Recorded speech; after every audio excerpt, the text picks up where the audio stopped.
Assalamualaikum warahmatullahi wabarakatuh. Hamdan wa syukron lillah, sholatan wa salaman ala rasulillah, amma ba'du. Pada kesempatan kali ini Mamah Anas akan membahas tata cara berwudu dua versi. Yang pertama adalah versi yang fardunya saja, dan yang kedua adalah versi fardu beserta kesunahan-kesunahannya. Oke, kita bahas dulu yang pertama, yakni versi yang fardunya saja. Yang mana yang fardunya saja ini bisa kita laksanakan ketika waktu sholat telah sempit, atau bisa kita laksanakan ketika air yang akan kita gunakan untuk berwudu sangat terbatas atau sedikit. Yang pertama, untuk yang fardunya saja, ingat fardu wudu ada 6. Yang pertama adalah niat, yang kedua adalah membasuh wajah, yang ketiga adalah membasuh tangan sampai siku, yang keempat adalah mengusap kepala, yang kelima adalah membasuh kaki sampai dengan mata kaki, dan yang keenam adalah tertib. Nah, dari keenam fardu wudu ini ada anggota wudu yang wajib untuk dibasuh, yakni 3, wajah, tangan, dan juga kaki. Sedangkan kepala itu wajibnya hanya diusap. Nah, untuk wajah sendiri, sebelum kita ke praktek harus tahu dulu mana batasan wajib yang harus dibasuh ketika berwudu. Pertama, batasan dari panjangnya adalah dari tempat tumbuhnya rambut sampai dengan ujung dagu. Dari pinggir adalah dari telinga kanan, dari pentilnya ke telinga kiri. Nah, ketika ditarik garis ke sini atau pakai benang, nah, bagian yang masuk ke dalam bagian yang sini, bagian dalam benang, maka itu semuanya termasuk bagian wajah yang harus dibasuh. Sehingga nanti ada rambut-rambut juga yang masuk bagian wajah. Kalau rambut alis sudah tentu itu masuk, kumis sudah tentu itu masuk, janggut untuk laki-laki juga masuk. Nah, ini nih yang sering terlupakan. Bagian rambut yang tumbuh di pinggir-pinggir ini, atau bisa disebut juga dengan ati-ati, ini wajib untuk dibasuh. Nah, untuk laki-laki kan rambutnya pendek, gampang basuhnya. Untuk perempuan harus lebih hati-hati lagi. Dalam berwudu kita tarik bagian rambut yang tumbuh di sini yang masih masuk batasan wajah, ditarik ke depan agar si rambut ini bisa terbasuh dari ujungnya sampai dengan dari tempat tumbuh rambutnya sampai dengan ujung rambutnya. Karena kita kan rambutnya tipis kebanyakan, jadi harus dibasuhnya itu zahir dan batin. Nah, kalau misalkan nggak ada nih, ada wanita yang memang nggak ada rambut yang tumbuh di sebelah sini, tumbuhnya langsung di sebelah sini, maka tidak perlu ada bagian rambut yang ditarik ke depan ketika akan berwudu. Karena memang posisi tumbuhnya rambut tiap orang berbeda-beda. Ada yang maju ke depan, ada yang memang tidak ada yang maju ke depan, tumbuhnya di bagian belakang. Jadi itu tergantung orangnya masing-masing. Oke, kemudian bagian tangan, yakni dari ujung tangan sampai dengan siku beserta sikunya. Ya, beserta sikunya. Kalau kaki, dari ujung kaki sampai dengan mata kaki. Nah, itu semua yang wajib. Namun untuk kesempurnaan berwudu, maka ada kaidah malayatimul wajib illa bihi fahuwa wajibun. Perkara yang tidak sempurna, perkara wajib tanpa perkara tersebut, maka perkara tersebut menjadi wajib. Nah, kalau kita wudu pas-pasin tuh pada bagian yang wajib saja, nantinya ada bagian yang tidak terbasuh. Susah kan buat ngepas-ngepasin? Makanya dilebihkanlah membasuh muka itu ke bagian atas, ke pinggir, ke telinga, sampai dengan ke bawah dagu. Begitu juga ketika membasuh tangan, dilebihkan di atas siku. Ketika membasuh kaki pun dilebihkan ke atas dari mata kaki. Nah, tujuannya agar kita yakin bahwa anggota wudu yang wajib telah terbasuh, dan hikmahnya nanti di hari kiamat bagian tubuh yang dilebihkan basuhannya akan bercahaya. Nah, kita mulai saja langsung pada praktek cara wudu yang fardunya saja. Yang pertama adalah membasuh muka. Kita ambil air dengan tangan, kemudian kita mulai dari bagian paling atas, Di sini sambil ketika air menyentuh ke wajah kita langsung niat di hati. Nawaitu wudu'a li rafil hadasil asghari fardhu lillahi ta'ala, atau pakai bahasa Indonesia atau bahasa Sunda juga boleh. Sambil niat di hati, gini diguyurkan ke sini, ke bawah, ini tangannya ini ke pinggir, kemudian ini ke sini. Takutnya ada cile atau tai mata yang menghalangi air masuk ke bagian sudut mata. Jadi begini, dari sini ke sini. Satu kali basuhan itu yang wajib. Kemudian yang kedua, kita ambil air lagi, kemudian nah, kita kucurkan airnya dari sini mengalir ke bawah, kemudian kita basuh lagi ke bagian jarinya. Kemudian kita ambil air lagi, kucurkan ke bawah. Nah, ini lebihkan ya, lebihkan basuhannya. Nah, seperti ini. Ini fardunya saja. Jadi cukup sekali-sekali karena mengingat ini wudhu ketika kondisi air terbatas. Kemudian mengusap kepala. Mengusap kepala kalau dalam madhab Imam Syafi'i cukup diusap bagian kepalanya saja sedikit, atau rambut yang tumbuh di bagian kepala. Ingat, yang tumbuh di bagian kepala ya, boleh di sini, boleh di sini, boleh di sini. Jangan rambut yang terurai di bagian ujungnya. Itu kan berarti gak di bagian kepala. Jadi harus rambut yang tumbuh di bagian kepala. Jadi sehingga nantinya tetap kepalanya keusap juga. Nah, itu yang wajibnya saja. Kemudian kaki kita basuh, kaki dari ujung kaki kemudian sampai dengan bagian mata kakinya kita lebihkan ke bagian atasnya sedikit. Nah, itu adalah fardunya saja. Hati-hati dalam membasuh kaki, seringkali bagian tumit belakang tidak terbasuh. Karena kan air mengalir dari atas ke bawah. Sehingga ketika kita basuh dari ujung kaki, seringnya bagian tumit tidak terbasuh. Nah, kita sampaikanlah dengan tangan kita ke bagian belakang. Atau setelah kita basuh dari depan, kita balikan kaki kita, tumit kita. Sehingga bagian tumit kita juga terbasuh langsung oleh air. Nah, itu sudah praktek wudhunya. Hanya simpel sekali. Dari mulai niat sambil membasuh wajah, kemudian membasuh tangan, kemudian mengusap rambut, kemudian membasuh kaki.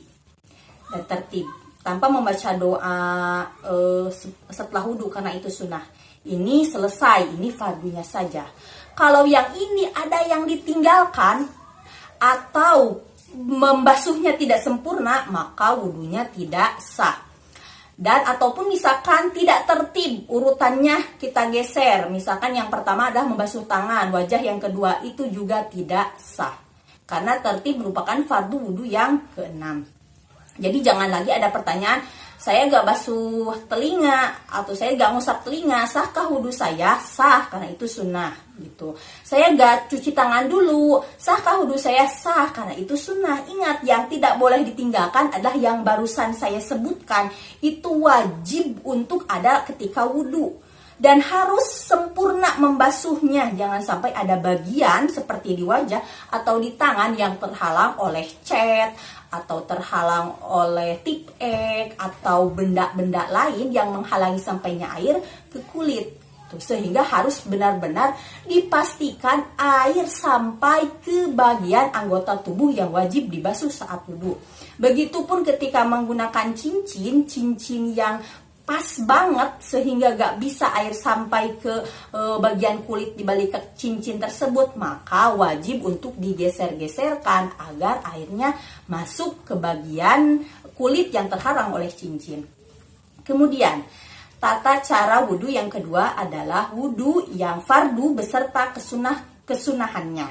Nah, tata cara wudhunya adalah yang pertama, yakni membaca ta'awud, yakni meminta perlindungan kepada Allah dari godaan setan agar nanti wudhunya tidak was-was. Baca ta'awud, a'udzubillahi minasyaitonirrajim, kemudian membaca bismillah, bismillahirrahmanirrahim. Kemudian bersiwak. Nah, bersiwak ini disunahkan sebelum wudhu dan kita basahi dulu si siwaknya. Cara pegang siwaknya adalah seperti ini. Nah, seperti ini. Jadi bagian batang siwaknya itu diletakkan di bawah 3 jari yang ini dan di atas jari jempol dan juga kelingking seperti ini. Dan cara bersiwaknya dimulai dari yang kanan, kita basahi dulu, dimulai dari yang kanan, kanan atas, ke kanan bawah, lalu ke kiri atas, lalu ke kiri bawah. Sehingga membentuk angka 8. Setelah bersiwak, kemudian kita membasuh tangan. Nah, membasuh tangan seperti ini caranya. Tangannya itu dari punggung. Seperti ini, sambil membaca Alhamdulillahilladzi ja'alal ma'a tahura. Atau kalau gak hafal doanya juga gak apa-apa, basuh aja tangan. Kemudian setelah membasuh tangan, kita berkumur dan juga menghirup air ke hidung atau disebut juga istinsyaq dan juga istinsyar. Nah, kita ambil air. Nah, yang bagusnya itu sunahnya 1 kali ambil air untuk berkumur sekaligus untuk menghirup air ke hidung. Ambil air. Kita mubalaghahkan. Kita istilahnya gargle, kita kumur-kumurnya itu sambil seperti ini. Nah, kemudian kita sisanya ini kita hirup ke hidung, keluarkan. Begitu seterusnya 3 kali. Ambil air, sisanya 3 kali. Setelah berkumur dan menghirup air ke hidung, kemudian lanjut pada fardunya. Ini baru kesunahan sebelum wudhu. Kita lanjut dalam fardunya wudhu. Fardunya wudhu, yakni yang pertama adalah yang mulai masuk ke bagian fardunya adalah membasuh wajah. Nah, air kita ambil. Nah, sunnah untuk melafalkan niat. Kalau tadi kan di pembahasan sebelumnya kita niatnya di hati saja. Sunnah melafalkan niat. Nah, ini untuk membantu hati kita agar hati kita ingat untuk berniat. Nah, niat bacakan nawaitul sambil ngambil air, nawaitu du'a li rafil hadasil asghari fardhu lillahi ta'ala. Ini sambil di hati, jangan lupa niat. Ini kan yang wajibnya di hati. Ambil air lagi. Ini jangan lupa ini kan tadi udah dikedepankan ya, rambut udah dikedepankan. Ambil air lagi 3 kali. Ke bawah, ingat ke bawah, kemudian ujung jari ke sudut-sudut mata. 3 kali. Setelah itu membasuh tangan. Ambil air, sunnahnya dari ujung jari ke ujung siku. Adapun kalau misalkan mau dari ujung siku sampai ke ujung jari dalam mazhab Syafi'i tetap sah. Namun ini tidak mendapatkan kesunahan.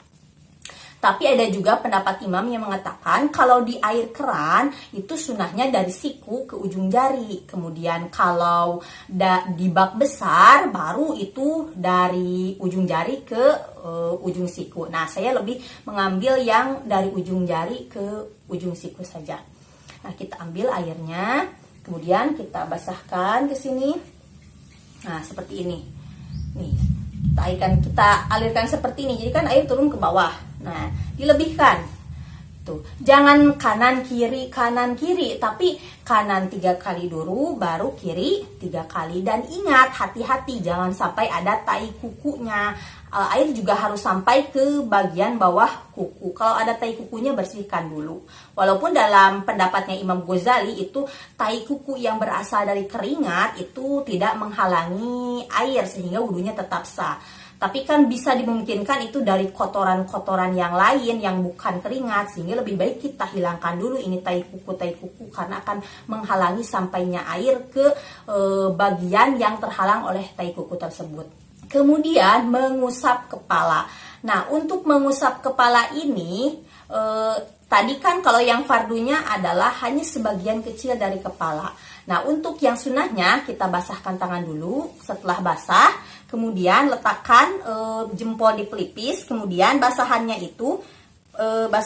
kita tarik ke belakang, kemudian kita kembalikan ke depan. Ini dilakukan juga sebanyak 3 kali. Nah, setelah selesai mengusap kepala, lanjut pada mengusap telinga. Nah, mengusap telinga itu sunnahnya berbarengan, tidak kanan kiri, tapi langsung berbarengan. Caranya setelah dibasahi tangan kita, masukkan telunjuk ke dalam, kemudian bagian jempol membersihkan bagian belakang, yang telunjuk membersihkan yang bagian dalam, seperti ini. Nah, itu juga dilakukan sebanyak 3 kali. Setelah itu baru membasuh kaki, dimulai dari ujung jari kaki, kemudian sampai dengan mata kaki, dilebihkan ke atas mata kaki, dibasuh semuanya dan disela-selai. Nah, disela-selainya itu dari bawah menggunakan kelingking, Dan sunnahnya wudhu itu sambil dengan duduk dan juga menghadap ke arah kiblat. Nah, setelah membasuh kaki, kemudian selesailah wudhu. Nah, kemudian kita menghadap kiblat sambil membaca doa setelah wudhu sambil mengangkat tangan.